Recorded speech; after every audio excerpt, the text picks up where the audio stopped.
Selamat datang di channel Pak Guru Fitra.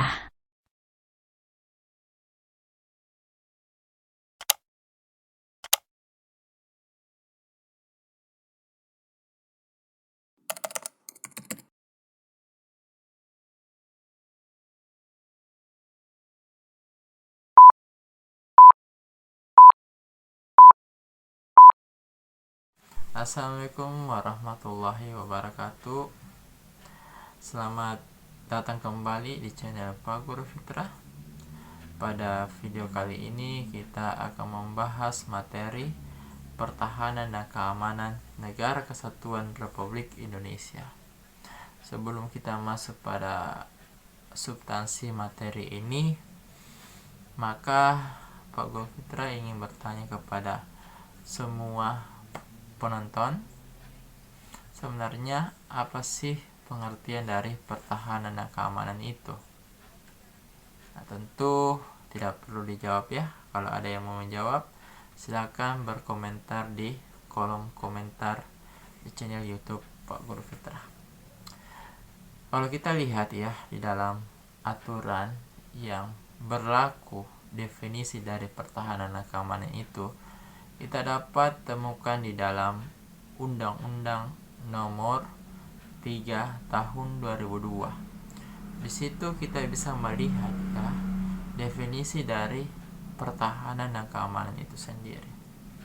Jadi kita bisa membuat definisi berdasarkan undang-undang tersebut bahwa pertahanan dan keamanan adalah segala usaha untuk mempertahankan kedaulatan negara, wilayah negara, dan seluruh tumpah darah Indonesia dari apa? Dari gangguan ancaman. Nah, itu definisi dari pertahanan dan keamanan. Tentu yang dimaksud dengan ancaman lagi adalah gangguan yang datang dari dalam maupun dari luar.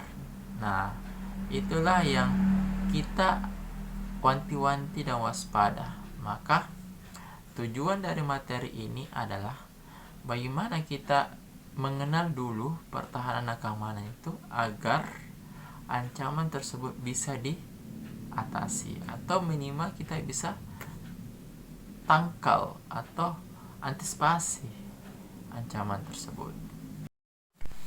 Tujuan dari pertahanan itu sendiri adalah untuk menjaga dan melindungi. Siapa yang dijaga? Ya, seluruh bangsa Indonesia, mulai dari wilayahnya, mulai dari warga negaranya, dan mulai dari sumber dayanya yang dilindungi, yang dijaga. Dijaga dari siapa dan dilindungi dari siapa? Ya, dari ancaman yang berupaya sewaktu-waktu itu ingin melihat bangsa kita ini runtuh. Nah, disinilah kita sebagai warga negara, saya sebagai Pak Guru Fitrah, untuk memberikan pencerahan ilmu bahwa ini loh tujuan dari pertahanan itu sendiri. Bahwa pertahanan itu sangat penting ya, agar Indonesia ini tetap ada, Indonesia ini tetap utuh. Nah, saya kira itu ya tujuan dari pertahanan itu sendiri. Nah, tibalah kita pada substansi materi dari pertahanan dan keamanan itu sendiri ya. Timbul pertanyaan, tadi sudah kita mengetahui ya definisi dari pertahanan itu dan keamanan itu apa, dan kita juga sudah mengetahui ya tujuan dari pertahanan itu apa. Nah, tiba pada bagian ketiga ini adalah siapa yang terlibat dalam pertahanan dan keamanan itu. Dalam submateri ini ya, di dalam materi pertahanan dan keamanan ini yang saya tahu ya bahwa pertahanan dan keamanan itu dijaga oleh 3 komponen ya. Yang pertama, komponen utama itu adalah Tentara Nasional Indonesia, TNI, yang memiliki tugas untuk menjaga seluruh wilayah Indonesia dan melindungi segenap bangsa Indonesia dari berbagai macam gangguan ataupun ancaman. Kemudian siapa lagi yang terlibat?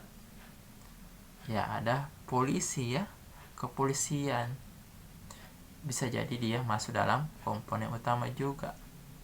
Nah kemudian di dalam yang saya pahami juga ada komponen cadangan. Nah ini komponen cadangan siapa? Ya seluruh warga negara. Inilah komponen cadangan kita. Memiliki juga kewajiban untuk melakukan upaya bela negara dengan ikut menjaga bersama-sama dengan komponen utama. Atau kita bisa lihat juga ya pada bulan Oktober yang lalu, di mana Bapak Presiden Joko Widodo membentuk pasukan cadangan.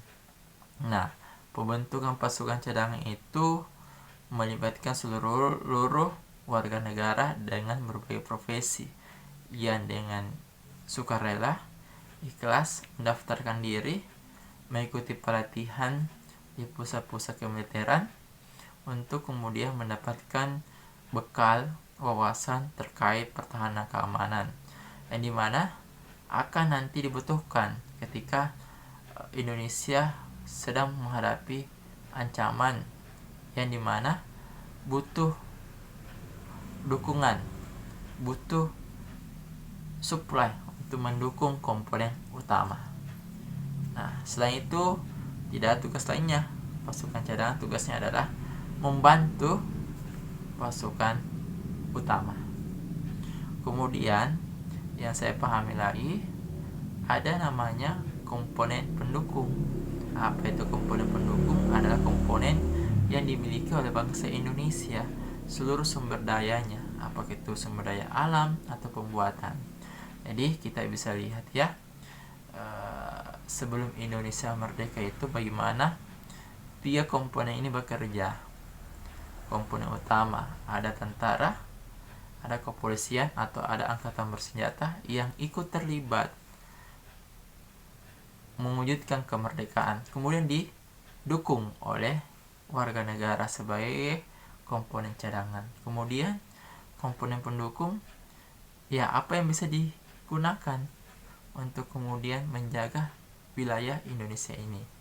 Nah kalau kita lihat bahwa para pejuang menggunakan bambu runcing, nah itu bambu runcing adalah komponen pendukung. Nah jadi kita semua punya kewajiban untuk menjaga wilayah Indonesia ini untuk bersama-sama mendukung komponen utama agar tercipta Indonesia yang aman, damai, tentram. Dan tentu tidak lain adalah bagaimana kita mencapai tujuan nasional Indonesia yang sudah tertuang di dalam pembukaan Undang-Undang Dasar 1945 alinea keempat. Nah itu, di mana ada 4 tujuan yang ingin kita capai. Yang pertama adalah melindungi segenap tumpah darah Indonesia. Yang kedua adalah memajukan kesejahteraan umum.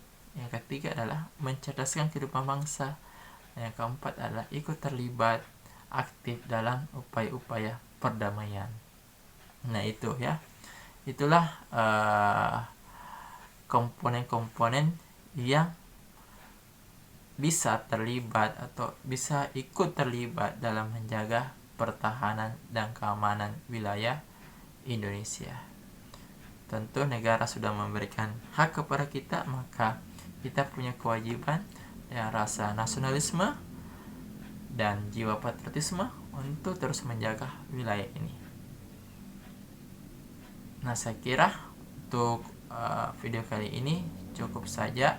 Terima kasih telah menonton Pak Guru Fitrah. Semoga video ini bermanfaat buat kita semua, khusus buat saya dan seluruh peserta didik yang sedang duduk di bangku SMA ya, SMP, agar bisa lebih memahami pertahanan kita, bahwa sistem pertahanan kita itu adalah melibatkan seluruh warga negara atau yang dikenal sistem semesta.